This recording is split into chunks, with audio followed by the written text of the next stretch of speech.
el verso 1 dice algo interesantísimo.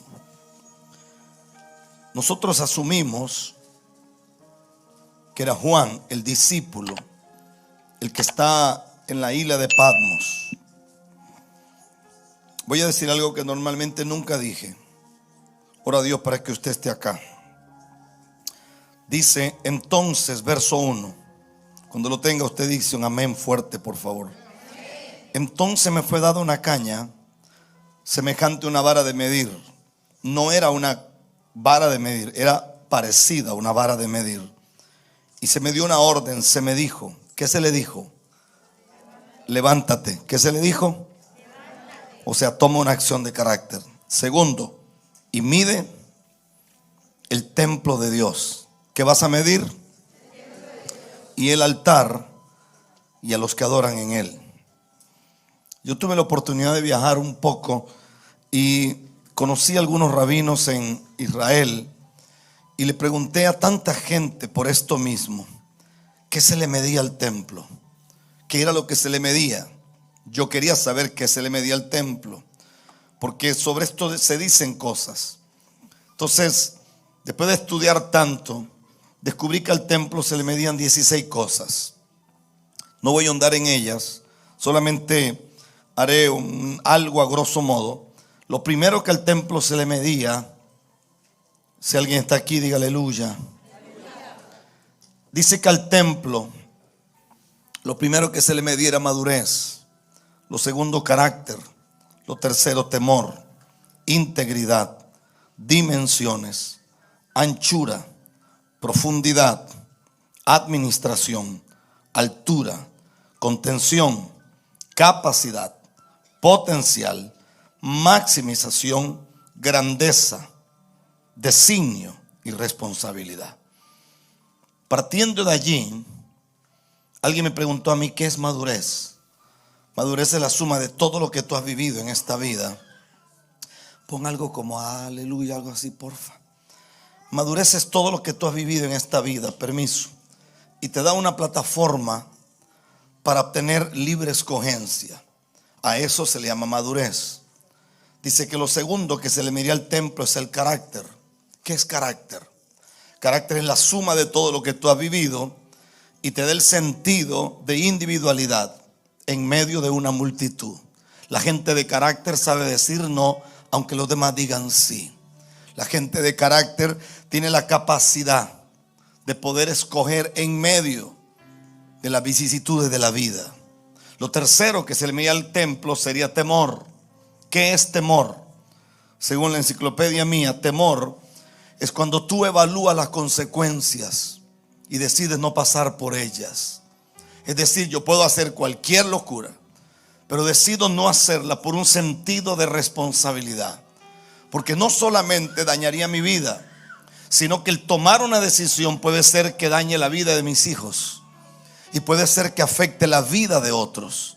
Y al afectar la vida de otros, entonces el problema de la transgresión no es solamente que yo tendré una realidad directa, sino que afectaré la vida de otros.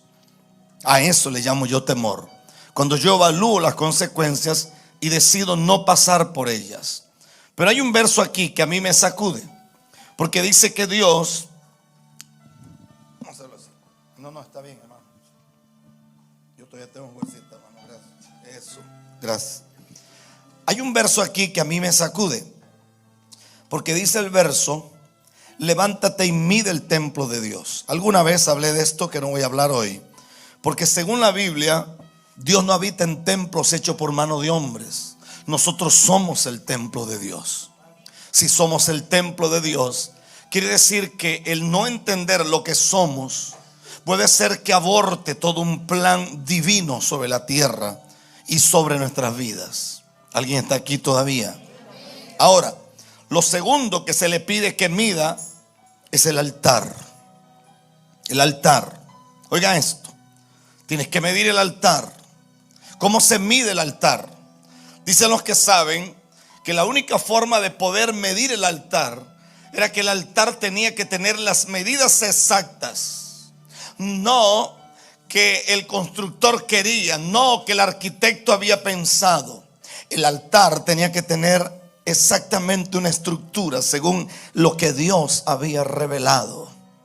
Puede ser que este altar tenga una forma de media luna que al principio y sea en forma rectangular, sí, pero esto realmente no es el altar de Dios, porque según la Biblia el altar de Dios somos nosotros. Ahora la escritura dice que se le mediría también a los que adoraban en el altar. Quiere decir que yo puedo haber cantado durante 1 hora y nunca haber tocado el corazón de Dios. Porque adoración no tiene nada que ver ni con gesticulación, ni con diafragma, ni con tesitura, ni con métrica, ni con tonos, ni con tiempos. Tiene que ver con la actitud y el corazón de una persona. Y puede ser que yo ni siquiera sepa cantar, pero cuando yo levanto mi voz, el corazón del Padre es movido por lo que yo estoy haciendo. Porque no tiene nada que ver con gente que sabe entonar, sino con gente que reconoce quién es, a quién está adorando. ¿Estamos claros? Ahora, estábamos allá llegando anoche de Venecia. Llegamos a un hotel ahí en Milán, que para nosotros es Milán, para ellos es Milano. Y yo no dormí porque era muy tarde, a las 3 de la mañana. Si me acuesto a dormir, seguramente que no voy a levantarme. Entonces empecé a orar y empecé a leer esta palabra y empecé a mirar lo que dice Dios aquí. Y yo pregunto esta noche, porque voy a ir despacio: ¿entenderán realmente los hombres y las mujeres de esta tierra por qué estamos aquí? ¿Entenderá la gente a cabalidad cuál es la razón por la cual Dios nos plantó como una semilla en esta tierra? Una mujer que yo conozco muy bien porque son extremadamente cercanos a mí. Ella es médico. Ella tiene problemas muy serios con el marido. Y mi abuela decía que era mejor andar solo que mal acompañado. Y ella tenía problemas terribles hasta el punto que lo dejó. El hombre aparentemente le había hecho extremadamente daño. Y ella llegó a sentir odio por ese hombre. Ambos asistían a la iglesia. Ellas se pierden de vista, nunca más se vuelven a ver. Ella se gradúa. Ella es médico, pero tiene una especialidad en cardiología. Es cardióloga. Y es una persona prominente en la isla de Puerto Rico. Ella empieza a crecer y llega al punto de tener su propia clínica. Y un día de esos días que nadie espera que llegue, ella está de guardia en el hospital. Se habla de un accidente muy fuerte en una de las carreteras importantes de la capital ahí en Puerto Rico. Y extrañamente, cuando empiezan los médicos ahí, las ambulancias y todo, a ella le hablan de que hay una persona que ocupa una operación a corazón abierto. Y cuando ella llega, ella nunca imaginó que era su ex marido. Dice que se echó para atrás. Ya se había lavado las manos, se había puesto los guantes, se había puesto todo. Y ella dijo: no, este desgraciado tiene que morirse. Y yo no lo voy a operar. Y que se muera. Ella dijo: y yo lo voy a ver morirse porque voy a sentir placer por el daño que me hizo. Y dice que en ese instante ella sintió la mano del Dios Todopoderoso. Dice que se fue al baño y se arrodilló y empezó a llorar como niña en silencio, porque era mal visto que sus compañeros supieran lo que estaba pasando. Y dice que en ese instante el Señor le habló y le dice: tú no sabes si el que lo trajo esta noche al hospital fui yo. Tú no tienes idea, porque hay bendiciones que vienen envueltas en paquetes que son extraños. Y hay estuches que nadie quiere abrir. Y hay cajas que nadie quiere descubrir que hay dentro de ella. Y la mujer empezó a llorar y le dijo a Dios: ok, yo tengo un voto. Dentro del voto hipocrático que los médicos hacen, no solamente es el silencio, sino la lealtad, el correr y ser extremadamente un profesional digno de su vocación. Dice: yo lo voy a operar. Y lo operó. Y dice: lo operé como realmente nunca en mi vida me esforzaría por otra persona. Ahora sabrá Dios si vive o no vive.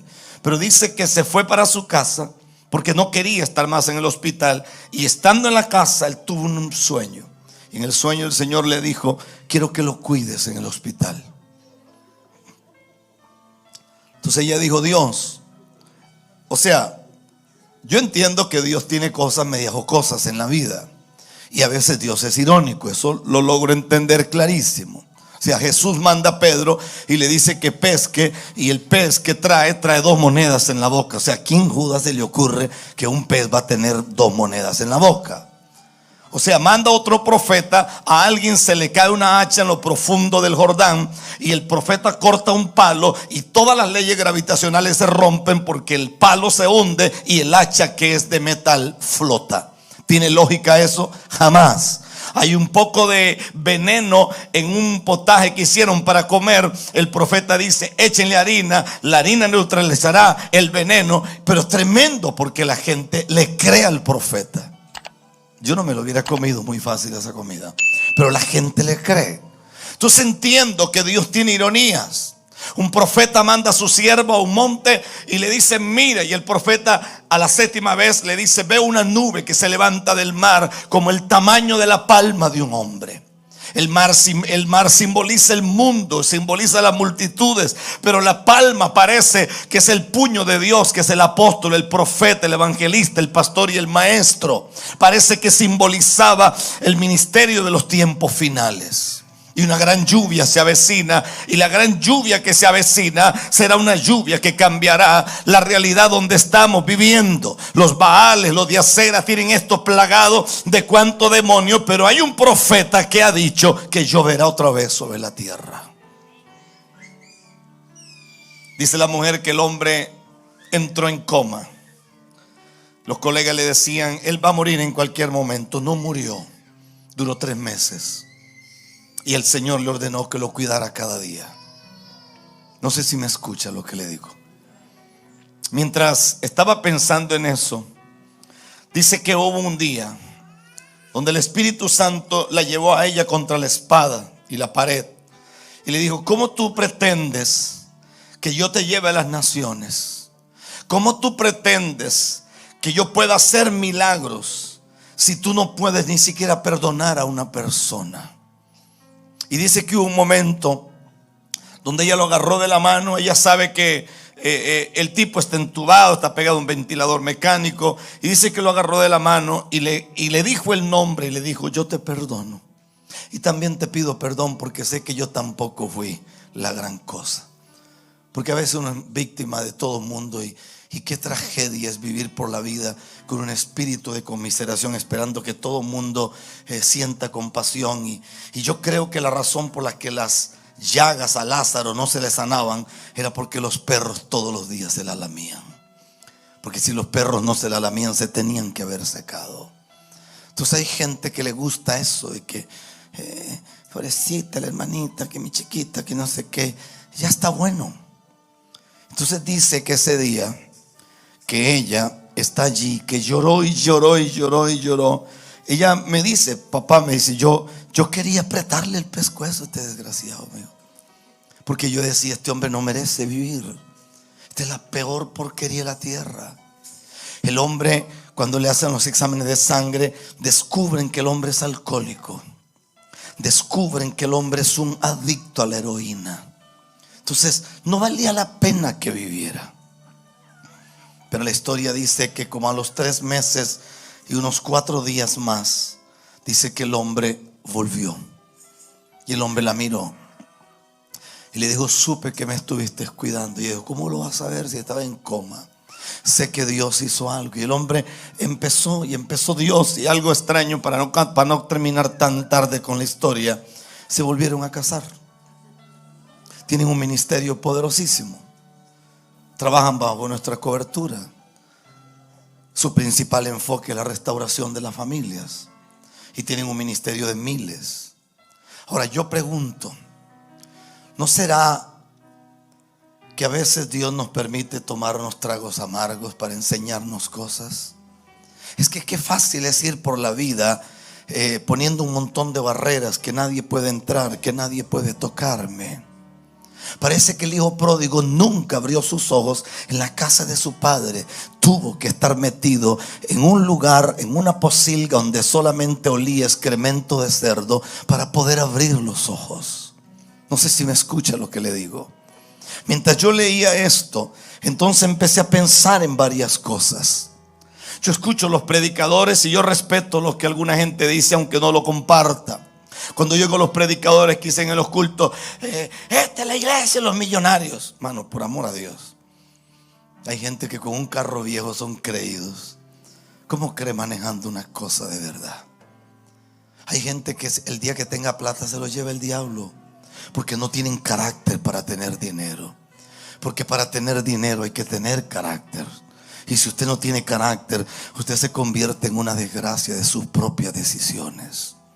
Mi Biblia dice en el libro de Deuteronomio que Dios llevó al pueblo de Israel por el desierto y que lo afligió y lo hizo tener hambre para probar lo que había en su corazón. Oiga lo que dice la Biblia. Dice que Dios los hizo tener hambre, los afligió, los llevó al momento donde ya no tenían más fuerzas, los llevó al momento donde no había salida, porque Dios quería probar lo que había en su corazón. Ahora quiero abrir un paréntesis. Le dice Dios a Moab: el problema tuyo es que estuviste sentado en tu sedimento, y la palabra sedimento es heces, excremento humano. Estuviste sentado en tu sedimento, por lo tanto se quedó el olor en ti. ¿Qué olor? El olor a pudredumbre, el olor a desechos. Por lo tanto, dice, yo te envío trasvasadores para que te trasvasen y te vacíen de vasija en vasija. Quiere decir que no toda la gente que llega a nuestra vida llega con la misión enviados por las tinieblas. Hay algunos que llegan enviados por Dios. Y quiero que escuche esto. Y cierro paréntesis. Si ustedes son la congregación que Dios va a usar para levantar, qué sé yo, Francia, Italia, París y parte de los Países Bajos, Europa, ustedes van a tener que ponerse de acuerdo.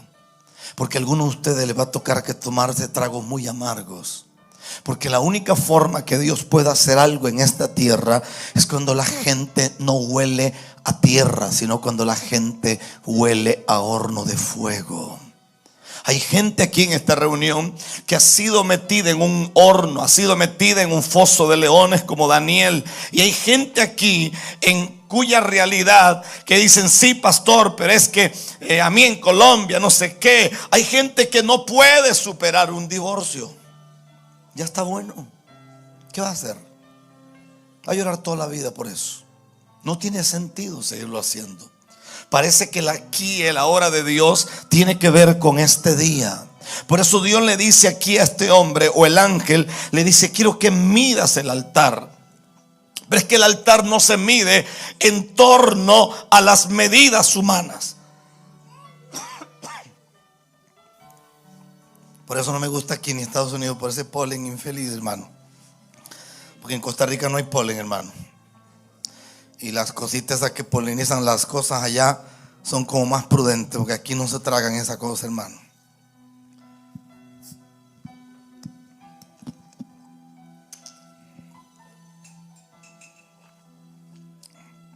Volvimos. ¿Cuántos dicen aleluya? ¿Cuántos dicen gloria a Dios? A su nombre. La mujer que Dios usó para levantar el avivamiento en Alemania, su nombre fue Corrie ten Boom. Corrie ten Boom era descendiente de judíos. Dice que su hermana un día le dijo a ella: Corrie, ¿por qué estos nazis nos despedazan? ¿Por qué matan? ¿Por qué mataron a papá? ¿Por qué mataron a mamá? ¿Por qué mataron a mis hermanos? Solo quedamos vivos tú y yo. Y la hermana le dijo: yo odio a estos nazis con toda mi fuerza. Si yo pudiera, estaba en un centro de confinamiento esperando que los mataran.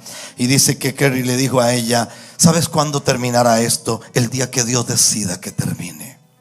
Porque el día que Dios decida que termine, no hay nazi ni hay hombre en la tierra que pueda detener al Dios de los cielos. El día que el Dios de los cielos decida hacer algo, lo hará. Jesús podía bajarse del madero, dice que él dijo que podía pedir 12 legiones de ángeles.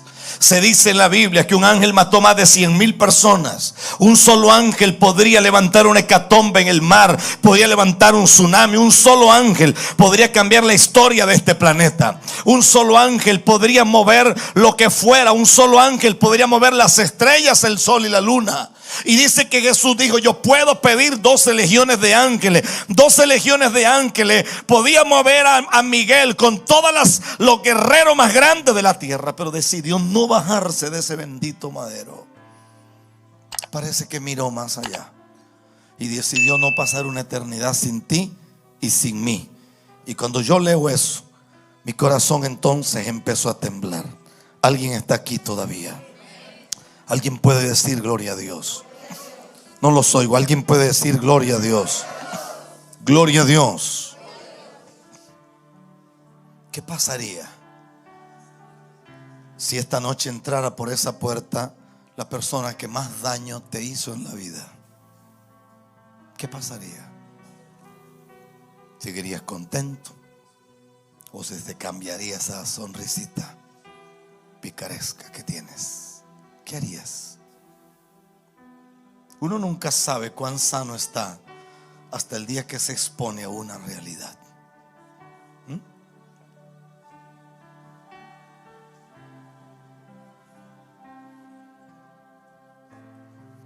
Yo recuerdo que en Estados Unidos se levantó una persona a perseguir y a perseguir nuestro ministerio.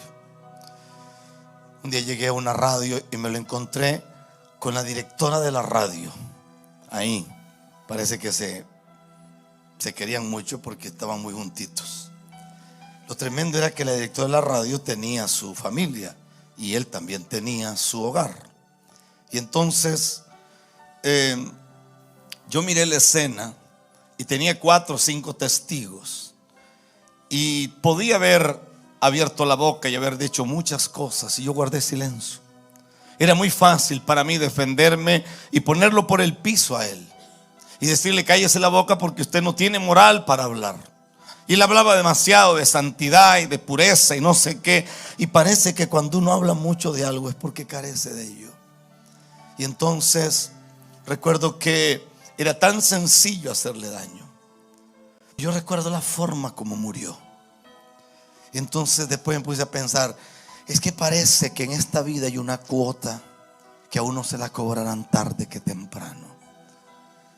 Yo estuve en el lugar donde cremaron a Fidel Castro y estuve con los médicos que lo atendieron a él. Y las historias que ellos cuentan son las peores historias de su vida. Yo estuve con los médicos que atendieron a Chávez en Cuba y dicen que los últimos meses a Chávez no había morfina, no había nada que le detuviera el dolor. Los gritos que pegaba, tuvieron que meterlo a un lugar donde no se escuchara. Sin embargo, se escuchaba en todo el hospital los gritos de ese hombre desgarrador que no soportaba el dolor. Y la gente no tiene ni idea que esta vida, triste o gracias a Dios como sea, pero hay una cuota que se paga aquí tarde que temprano. Por eso, o vive de la manera como tienes que vivir, o sencillamente te perderás de un montón de cosas. No sé si me escucha. Alguien puede decir aleluya. Esa era una introducción. Ahora voy a predicar, hermanos. ¿Cuántos dicen aleluya? Agárrele la manito que está a la par suya, que no se enoja que usted lo toque. Gloria a Dios. ¿Cuántos dicen aleluya? ¿Alguien puede decir amén? Mire qué fuerte es esto. Toque la que está a la par suya y dígale: quien intente ayudar a una mariposa a salir de su capullo, la matará. Quien intente ayudar a una semilla en el brote de lo que está saliendo, la destruirá. Hay cosas en tu vida que aunque yo quiera ayudarte, Dios no lo permitirá. Porque si yo meto mi mano, puede ser que yo arruine todo el plan de Dios en esta tierra. Todo el plan de Dios en esta tierra. Alguien tiene que decir aleluya. Levante su manita un momento. Miren lo que dice el libro de Jeremías. Escuché y oí, no hablan rectamente. No hay hombre que se arrepienta de su mal diciendo: ¿qué he hecho? Cuál se volvió a su propia carrera. Como caballo se arremete con ímpetu a la batalla, aún la cigüeña en el cielo conoce su tiempo, y la tórtola y la grulla y la golondrina guardan el tiempo de su venida. Pero mi pueblo no conoce el juicio que se avecina sobre la tierra de los vivientes. Y leí Nehemías capítulo 2 verso 20 y dice: el Dios del cielo nos concederá salir adelante. Nosotros, sus siervos, vamos a comenzar la reconstrucción. Ustedes no tienen arte ni parte en este asunto de lo que Dios ha dicho que nosotros vamos a hacer. Mientras oraba y preparaba esto, el que tiene oídos para oír, que oiga. Hubo un momento en que Dios te trajo aquí a resolver pecados. Seguramente usted lloró y cayó al suelo y pataleó, hizo todo lo que fuera. Pero ese tiempo se acabó. Ya no es tiempo de seguir resolviendo pecados. Ahora es un tiempo donde Dios quiere que tú comiences a crecer y que empieces a brotar y que empieces a extenderte a la derecha, a la izquierda, al norte, al sur, al este y al oeste. Es tiempo donde vas a ver a Dios sanando a los enfermos a través de tus manos. Es tiempo donde Dios va a poner gente en tu camino. Y algunas veces tú dirás: pero me parece que yo no califico. Dios dice que sí calificas, porque el desierto y el tiempo de vicisitud se terminó.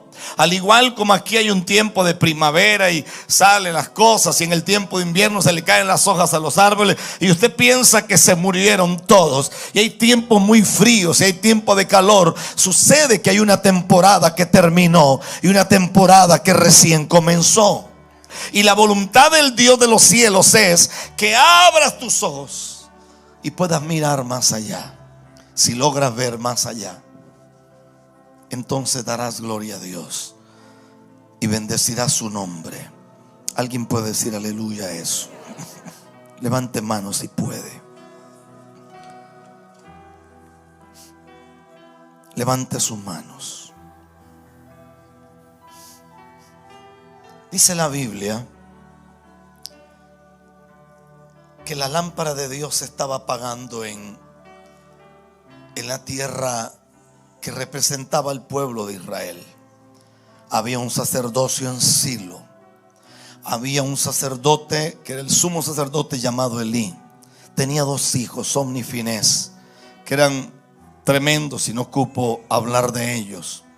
Y dice la Biblia que un profeta llegó y dio una palabra, y la palabra que dio era que había una señal que venía de parte de Dios, y la señal sería que en un solo día los dos hijos de Elí morirían. El arca del pacto sería tomada y Israel comenzaría una de las peores crisis. La Biblia dice que fueron a la guerra y murieron 4,000 hombres. Los ancianos dijeron: vamos a llevar el arca, porque lo mejor que podemos hacer es llevar el arca. Si llevamos el arca ganaremos, porque ya habían ganado. Es una tragedia cuando uno sigue confiando en unciones añejas y sigue confiando en glorias pasadas. Cuando uno sale a la guerra como Sansón, pero no sabes que ya perdiste el cabello. La Biblia dice que el Espíritu de Dios se había apartado de Sansón y Sansón no lo sabía. Y la Biblia enseña que cuando fueron y llevaron el arca, los filisteos no solo mataron 30,000 hombres, sino que se llevaron el arca también. El arca representaba la gloria visible de Dios. El arca representaba el Dios de los cielos en medio de ellos. El arca era el instrumento que Dios había utilizado. Era un cajón de madera recubierto de oro. La madera era madera de acacia. Dentro de esa arca habían ingredientes ahí como una vara que había reverdecido. Habían panes. Había una tapa que se llamaba propiciatorio. Habían 2 querubines. Habían argollas para donde se metían las varas para que la arca fuera alada. Cualquier gente diría: eso no tiene chiste, que un Dios que sostuvo la tierra con 3 dedos en el polvo de la tierra, que se sienta en los cielos, pone los pies en la tierra, un Dios que con el aliento de su boca desnuda los montes, un Dios que camina en el torbellino y las nubes son el polvo de sus pies. Ahora se le metió en la cabeza manifestarse a través de un cajón de madera. O sea, ¿y dónde quedó la omnipresencia de ese Dios? ¿Dónde quedó el poder de ese Dios? ¿Dónde quedó la gloria de ese Dios? Pero sucede que hay 3 cosas que Dios quería enseñar a través del arca. Lo primero es que todo aquello que Dios hará en esta tierra tiene que ver con cosas que parecen insignificantes. Lo segundo es que Dios quiere que tú y yo nos esforcemos para poder llevar su gracia, su gloria y su poder a otros. Y lo tercero es que lo que la gente no entenderá será lo que Dios utilizará para mostrar su poder. A su nombre sea la gloria. Y perdieron el arca. Se perdió todo. Dice la Biblia que el arca la llevaron y la pusieron en el templo de un dios llamado Dagón. El día siguiente Dagón estaba caído. Lo volvieron a levantar. El día siguiente tenía el cuello roto y las muñecas rotas. Sacaron el arca, se la llevaron. Y dice que la anduvieron de lugar en lugar durante 7 meses. Pero por cada lugar donde esa arca llegaba, dice que habían tumores, la gente se enfermaba, hasta que los ancianos dijeron: hay que devolver el arca, porque en el momento de devolverla esto se detendrá. La Biblia dice que tomaron 2 vacas recién paridas. Yo toda la vida he tenido ganado y entiendo el tema. Y dice que tomaron 2 vacas recién paridas, que son más bravas que un toro, y dice que les pusieron un yugo. No se le pone yugo a una vaca, se le pone yugo a un buey. Y dice que las pusieron en dirección del campamento del pueblo de Israel. Y dice que montaron el arca en una carreta. Me parece el dolor de esa vaca de saber que habían dejado los terneros, pero parece que ellas entendieron que lo que llevaban encima era mucho más grande que el dolor que tenían. ¿Qué quiero decir con eso? Que cuando tú entiendes llamado, van a haber momentos en que tendrás que orar por alguien cuando tú realmente necesitas que oren por ti. Van a haber momentos donde Dios te dirá que hagas algo que tú mismo necesitas que alguien haga por ti mismo. Y van a haber momentos donde vas a tener que separar tus necesidades y tus dolores por encima de lo que está pasando en ese instante en tu propia vida, para atender la realidad de otros. No sé si está aquí todavía. A su nombre sea la gloria. A su nombre sea la gloria. A su nombre sea la gloria. Alguien tiene que decir aleluya. Alguien tiene que decir aleluya. ¿Cuántos dicen gloria a Dios? Levante sus manos un instante. Aleluya. Gloria, aleluya.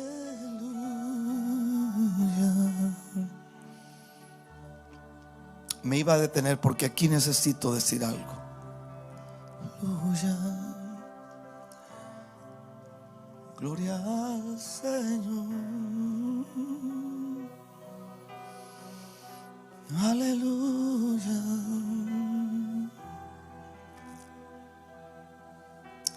Gloria, aleluya.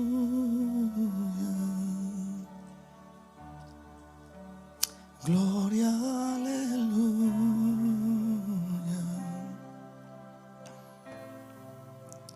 Gloria al Señor.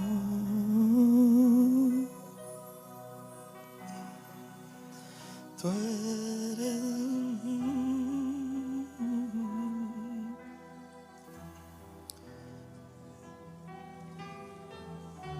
Dice la Biblia que cuando llegó la noticia al campamento que había muerto Ofni y Finés, que el suegro que estaba vivo, dice que se fue para atrás y se desnucó, porque no solamente escuchó que sus 2 hijos habían muerto, sino que el arca de Dios había sido capturada. Se había perdido todo. Lo único que quedaba era la cáscara, quedaba el testimonio viejo, quedaba la liturgia vieja, pero no había más. Y lo único que hizo él fue que se fue para atrás del susto, y como era un hombre obeso, la Biblia dice que se desnucó. Y la mujer de Finés, que estaba embarazada, dice la escritura que ahí mismo En medio de todo el llanto de miles, habían muerto 30,000 hombres. Prácticamente no había una familia en Israel que no tuviera luto ese día. Pero la Biblia dice que ahí mismo, en el polvo, la mujer parió. Y dice que parió un hijo. Y el nombre que le puso al hijo fue Icabod, que quiere decir la gloria de Dios ha sido traspasada. Quiero rogarle que me mire acá un momento. Yo tenía planes hechos por Dios hacía 14 años atrás. Sabía el día, sabía el año en que me iba a morir. Y porque tenía claro eso, había entrado en un ayuno de 40 días. Y en el ayuno el Señor me dio una palabra. Me dijo que tenía que correr, hacer lo que iba a hacer. Y por eso empezamos a correr sobre las naciones. Levantamos ayudas, empezamos a ayudar a mucha gente, levantar orfanatos, levantar ancianatos y cosas como esas. Pero el año pasado estaba yo en República Dominicana sin esperar. Se me acercaron dos ancianas y un pastor. Y la anciana me dijo: tú guardas en tu Biblia un papel. Es un papel viejo, tiene la fecha tal. Dijo todo. Y dice Dios que hay un clamor a nivel mundial de gente que ha tocado su corazón para que tú no mueras este año. El año que viene, perdón. Y dice Dios que al contrario, Él te va a dar años de vida. Entonces, como que Dios me desarmó todo el proyecto que yo tenía, porque ya yo estaba preparado. No tenía problemas con morir. No tenía así que no tenía problemas con eso. Entonces empecé a mirar las cosas de otra manera. Tenía que comprar casa, tenía que tener otra realidad y otra estabilidad, porque yo no quería hacer algunas cosas. Ya había repartido todo, y entonces ¿cómo hacía para volver a recoger todo? No hay ningún problema, se vuelve a construir.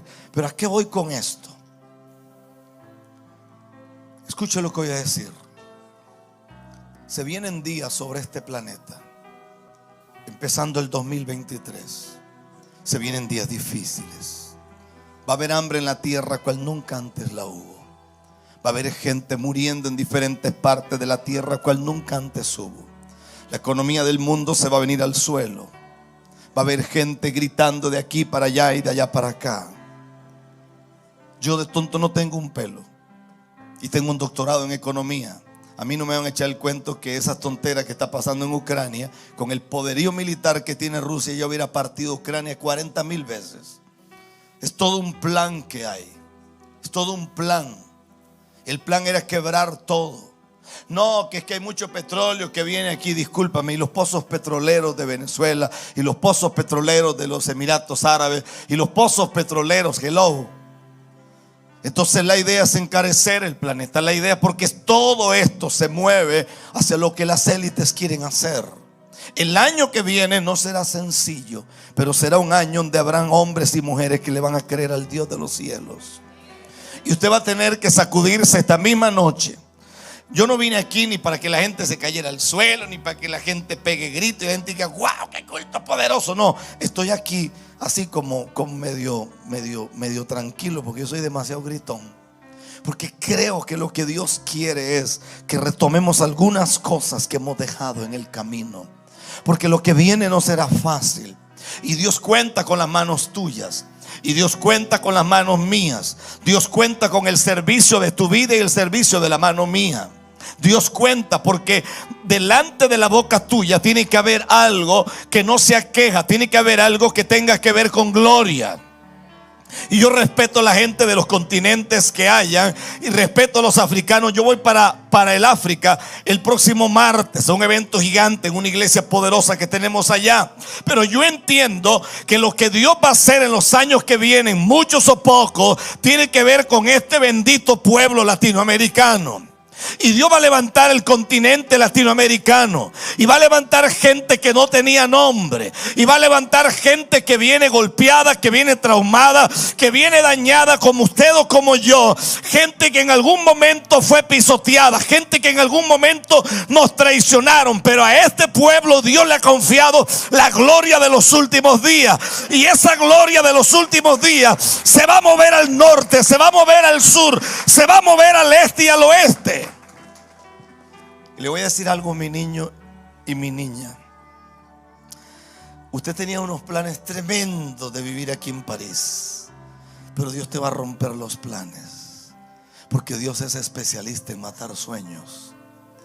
Y el año que viene seguramente no vivirás aquí, porque Dios te va a mover para otra parte de la tierra. Y Dios va a abrir puertas que tú vas a recordar. Mira, yo me acuerdo aquel día que aquel hermano predicó. Mira, ¿y qué hago yo ahorita en Morocco? ¿Qué hago yo aquí en Marruecos? ¿Qué hago yo aquí, Señor, en las Islas Hébridas? ¿Qué hago yo aquí regresando a Colombia, Señor? O sea, hello, yo no quería volver para allá. ¿Y qué hago yo aquí, Señor, en otra parte de la tierra donde yo no quería ir? Porque la gente no tuvo ni idea que esto es una incubadora divina. Y en esta incubadora, que solo al pastor se le ocurrió poner esas cosas que parecen nubes allá arriba, hermano. En esta incubadora Dios está incubando gente, no para que vengan a llorar las mismas cosas de la semana pasada. Dios está incubando gente para que pueda ir más allá. Pero Dios te trajo aquí porque allá donde tú vivías, tú nunca hubieras podido hacer lo que estás haciendo aquí. Y te hizo aprender francés. Qué rarísimo ese francés. Me gusta el italiano. Ese francés así como cosa rarísima. Pero bueno, ustedes viven aquí. Yo sigo tomando café Juan Valdés tranquilamente allá en Costa Rica, hermanos. Y Dios te trajo aquí porque la realidad de vida tuya en otra parte no era esta. Y el pretexto de Dios era que alguien te quería hacer daño, que alguien esto, que alguien lo otro. Algunos llegaron refugiados políticos, otros se vinieron con el cuento de que vengo a visitar una tía. Sabía que no era ninguna tía, sino que te ibas a quedar aquí. Pero al final Dios metió su mano y Dios hizo que las puertas se abrieran de una manera extraña.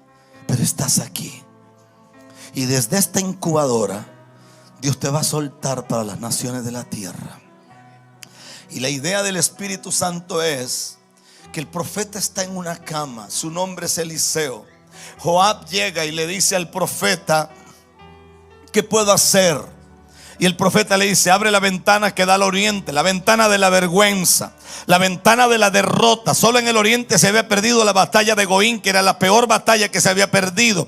Es decir, abre la ventana que no quiere nadie que se abra. La vergüenza que te tuviste que tragar no importa. Quiero que vuelvas a abrir la ventana. Quiero que vuelvas a sacar el testimonio viejo. Quiero que saques las cuitas, las quimeras, la vergüenza, la miseria. Quiero que abras la ventana que da al oriente, dice Dios.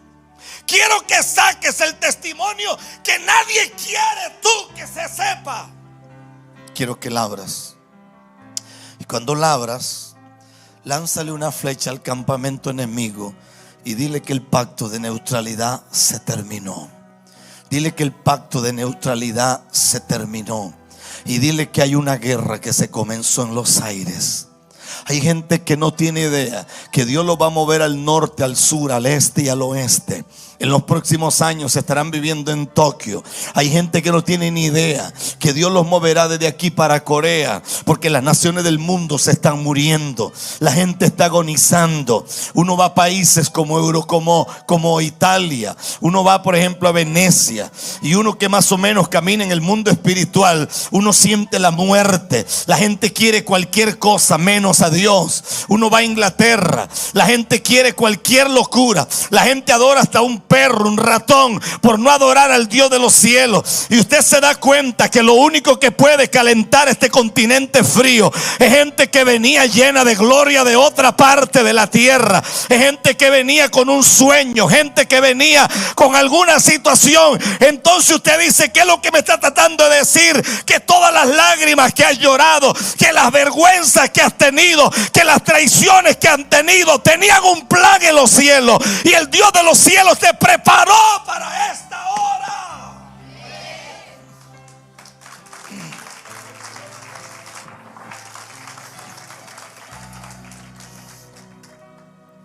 Cuando yo comencé en esto hace 35 años casi, nosotros íbamos a la iglesia y cantábamos: tú eres el alfarero que con tus manos me ha formado.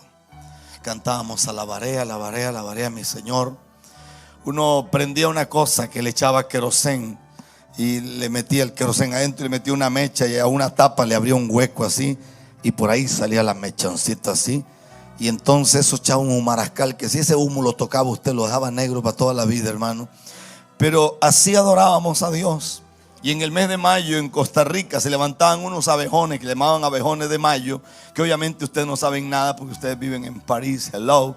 Y entonces yo recuerdo que así empezamos, con una guitarrita de madera. Y a nosotros lo único que nos dijeron, no nos hablaron de exégesis, no nos hablaron de hermenéutica ni de homilética, no nos hablaron de la ventana 1040, no nos hablaron de ninguna cosa, no. Lo único que nos dijeron era que si tú honrabas a Dios, Dios te honraría a ti. Y que donde tú fueras, Dios haría milagros. Y Dios te va a poner gente en los próximos días que tú no te los bajabas, pero ni con aceite mineral. Porque Dios quiere que tú alumbres donde un día alguien pensó que habían tinieblas. Si yo soy hombre de Dios, oiga lo que le voy a decir. Si yo soy hombre de Dios, los próximos 15 días serán traumáticos para mucha gente. Los próximos 15 días hay gente que empezará a agonizar en sus hogares. Hay gente que empezará a pegar gritos en sus casas. Hay gente que se acostará a dormir y el Señor los despertará de rodillas. Porque el Señor dice: yo te voy a llevar al extremo. Te voy a enseñar a amarme, te voy a enseñar a vivir para mí, te voy a enseñar a honrar mi vida, te voy a enseñar a honrar mi ser, te voy a enseñar a honrar mi gloria, dice el Señor. Porque tú no viniste aquí solamente como alguien que vino a buscar X cosas. Tú viniste aquí porque tú eres una semilla del cielo plantada en esta tierra para la gloria de Jesús. Que alguien levante sus manos un instante.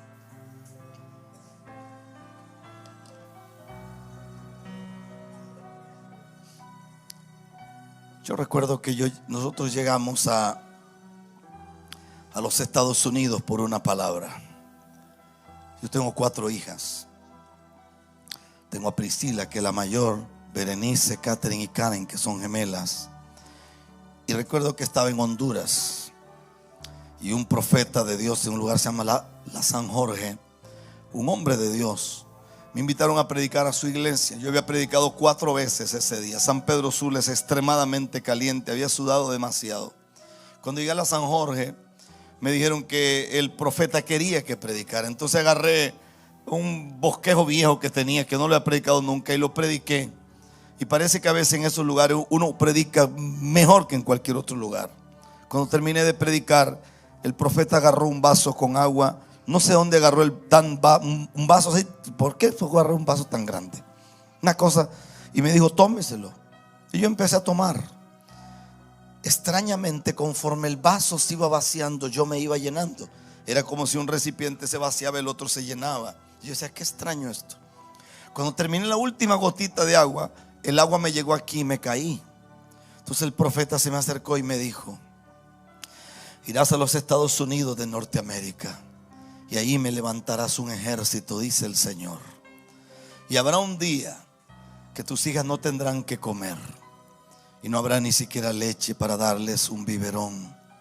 Y ese día tú levantarás tus ojos y el que te llamó es fiel y Él te sostendrá. Y Él extenderá su mano sobre ti y será vista su gloria sobre ti. Amén. Hay tanta profecía rara que se le dan a uno. Y yo recuerdo que regresé a mi casa y planeamos ir a Estados Unidos. Yo no tenía ganas de ir para Estados Unidos, pero planeamos ir. Nos fuimos a Estados Unidos. Yo empecé a trabajar. Hice cosas que en mi vida había hecho. Corté grama, pegué paredes, pinté. Cosas que en mi vida jamás imaginé que yo haría. Y recuerdo que empecé a trabajar y empecé a ganar mucho. Hasta que un día alguien me hizo una jugada muy fea y perdí lo que tenía. Y recuerdo que había caído mucha nieve, pero mucha nieve.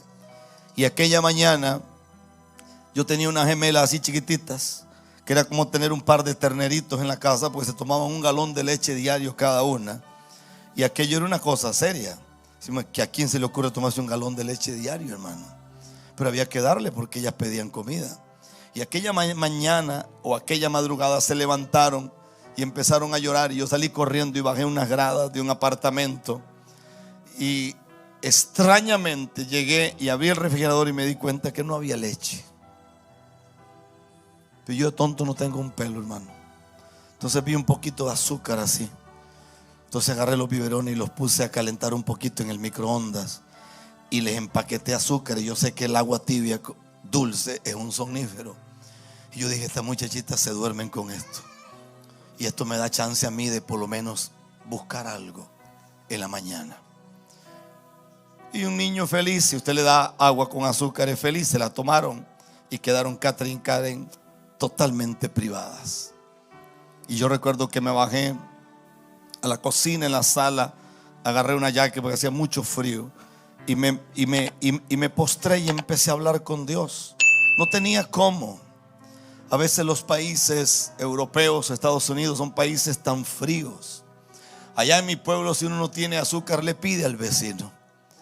El otro le regala café, el otro le regala algo. Pero aquí es tan difícil pedir algo. Aquí uno a veces no conoce ni siquiera al vecino suyo. Y entonces los vecinos míos eran puros norteamericanos. Y yo lo único que sabía de inglés era el verbo to be que me habían dado en el colegio, hermano. Y no sabía más nada después de eso.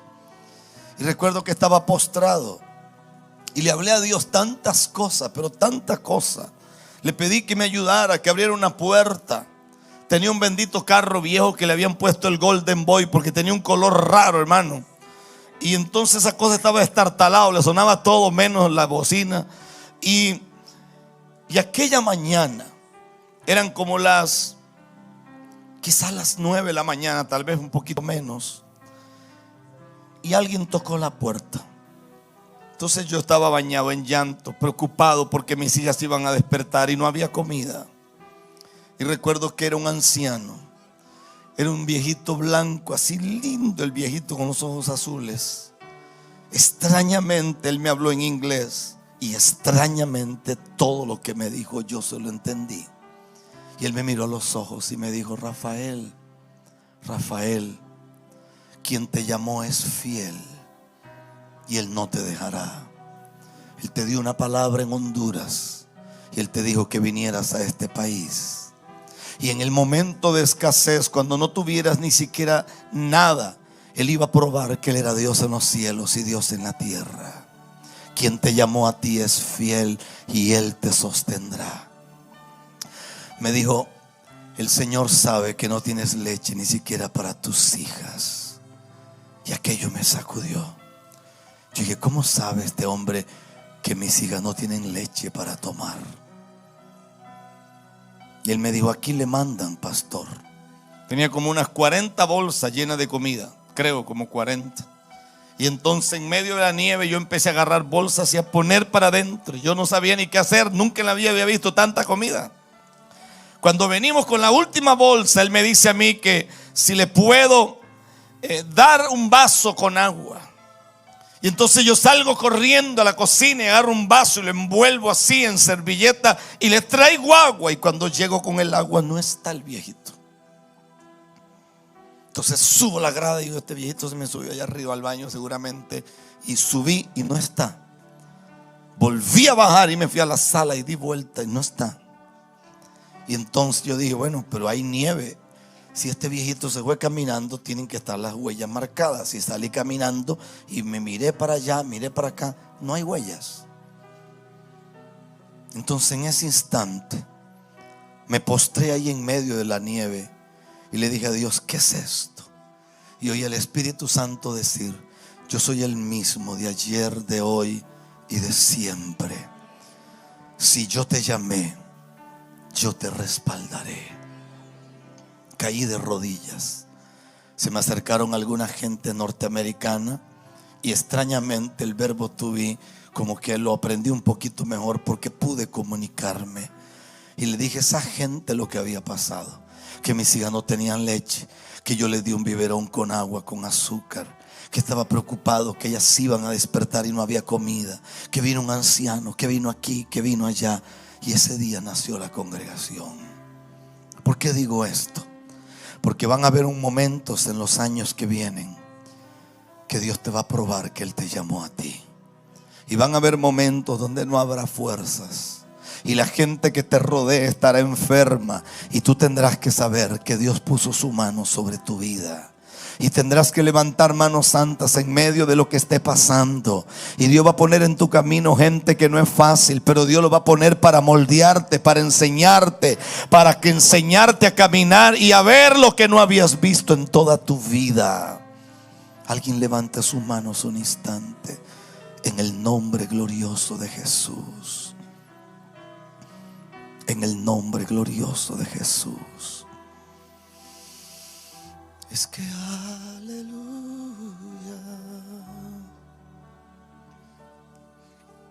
Termino con esto. Aquí hay 15 personas que su llamado es un llamado misionero. Y en los años que vienen el Señor va a mover su mano al norte, al sur, al este y al oeste. Te sorprenderás porque Dios abrirá manantiales en medio de los desiertos. Aquí hay 15 personas que Dios va a mover de una forma impresionante para lugares donde jamás en su vida se imaginaron ir. Y de pronto un día usted dirá: Señor, pero yo no estudié para esto, yo no me preparé para esto, yo me preparé para otra cosa. Pero el Señor dice: yo he abierto una fuente de vida, de gloria, de poder, de autoridad y de grandeza, dice el Señor. Ahí donde usted está, ahí donde usted está. Si usted tan solo pudiera decirle: heme aquí, Señor, haga conmigo lo que usted quiera, haga conmigo lo que usted quiera. Aquí hay 3 evangelistas que parece que el fuego se les apagó. Parece que el fuego quedó solamente ceniza donde un día hubieron llamas. Aquí hay una mujer que Dios le hablaba a través de sueños y visiones, y parece que los sueños se apagaron también y las visiones se fueron también. Y el Señor en esta hora te dice: retoma lo que un día te di, porque hoy vuelve a comenzar otra vez esto. Yo no quería gritar esta noche, ni quería hacer un despelote aquí. Solamente quería hablar como hablaría un papá a sus hijos, y quería hablar de la forma más sencilla. Aquí hay una persona con un don profético impresionante, un don profético poderosísimo.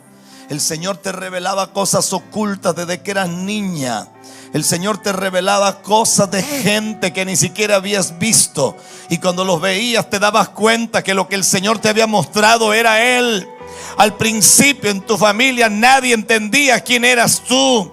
Lo cierto es que los años pasaron, los años vinieron, los años llegaron, y lo que un día tuviste se apagó.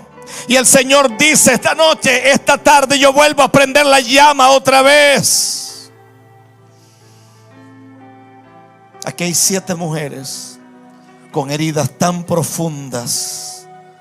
Les cuesta tanto adorar a Dios, les cuesta tanto volver a creer, les cuesta tanto volver a levantar las manos, les cuesta tanto porque siente que su corazón está hecho pedazos.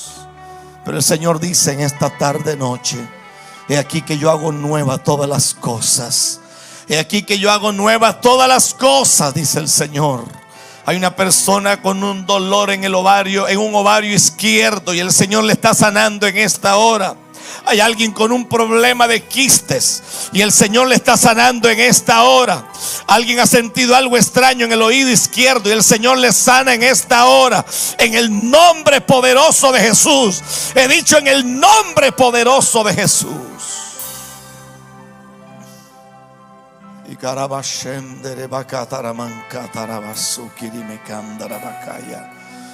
Si usted puede levantar sus manos, hágalo, por favor. Aleluya. Gloria. Aleluya.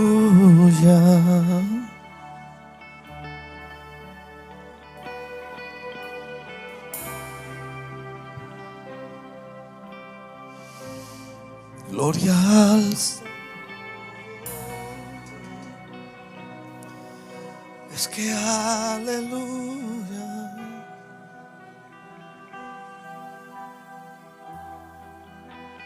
Aquí hay 3 mujeres que tienen que perdonar a sus padres y no seguir cargando más eso. Ya está bueno. Suéltalo. Suéltalo. Suelta eso. Dile a tu viejo que ya se murió hace tiempo, que tú lo perdonaste, que eres libre en el nombre de Jesús. Que hay una mujer joven que estaba toda llena de ilusiones y la persona con la que se iba a casar prácticamente se burló de usted. El Señor dice: suelte esa carga en esta hora, porque ahora es cuando comienza lo que yo te prometí a ti. Ahora es cuando comienza, y todo lo que ha pasado y todo lo que has vivido era necesario. Y era necesario para poder ver más allá. Era necesario, aunque no entendías, como Carrie Ten Boom, como no entendió su hermana. Era necesario, como no entendía la doctora de Puerto Rico. Pero era necesario. Era necesario. Era necesario.